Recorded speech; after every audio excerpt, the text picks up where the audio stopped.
Comme nous le relayons dans un précédent article, le Conseil d'État s'est prononcé sur l'affaire qui oppose depuis 2016, l'école française Paul Langevin située à Biétry et M. Koudou-Dago. La haute juridiction du pays a annulé le 27 avril 2022 le certificat de propriété de M. Koudou, comme le rapportait l'avocat de l'école, M. Jean Panier.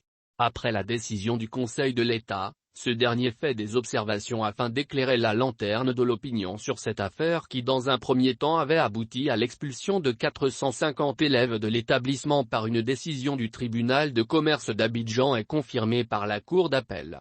Cette affaire a connu un parcours judiciaire étonnant à l'initiative d'un faux propriétaire qu'on qualifiera, en droit, d'occupant sans droit ni titre qui a réussi l'exploit d'obtenir un bail frauduleux et, dans la foulée, l'expulsion d'une école de 450 élèves grâce à la complicité d'un notaire sans scrupules, déjà épinglé par la chambre administrative de la Cour suprême, qui n'ignorait pas qu'on ne peut donner à bail qu'en vertu d'un titre foncier régulier et certainement pas sur la base d'une lettre d'attribution au demeurant falsifiée, explique M. Panier d'entrée.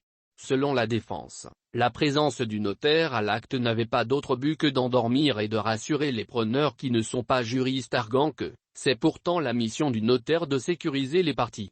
Le tribunal de commerce, lui non plus, pas plus que l'ex-avocat de l'école, ne pouvait ignorer qu'une lettre d'attribution ne permet pas de se considérer comme propriétaire, c'est pourtant ce que l'on constate à première lecture du bail à la rubrique origine de propriété. L'immeuble ci-dessus désigné et faisant l'objet du présent bail appartient au bailleur pour en avoir eu l'attribution au terme d'une lettre numéro 1717.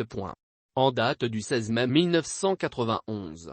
À cette date, il n'existait plus de lettre d'attribution pour les biens de l'ex-SETU remplacé par le décret de liquidation de la SETU du 1er avril 1987 par des actes administratifs de vente dont le régime est différent. Il s'agit donc d'une lettre falsifiée qui ne peut conférer des droits. Ainsi le notaire a piégé les époux d'Alquier et le tribunal de commerce n'a pas fait son travail en n'ordonnant pas une mise en état qui aurait permis de mettre un terme à cette manipulation. Car, constatant la demande d'expulsion d'une école, on peut dire au bout du fusil tout juge peut et doit user de son pouvoir direct en raison des risques de conséquences irréversibles. À en croire M. Panier. Les conséquences de cette double faute professionnelle ne sont pas minces puisqu'elles ont permis à M.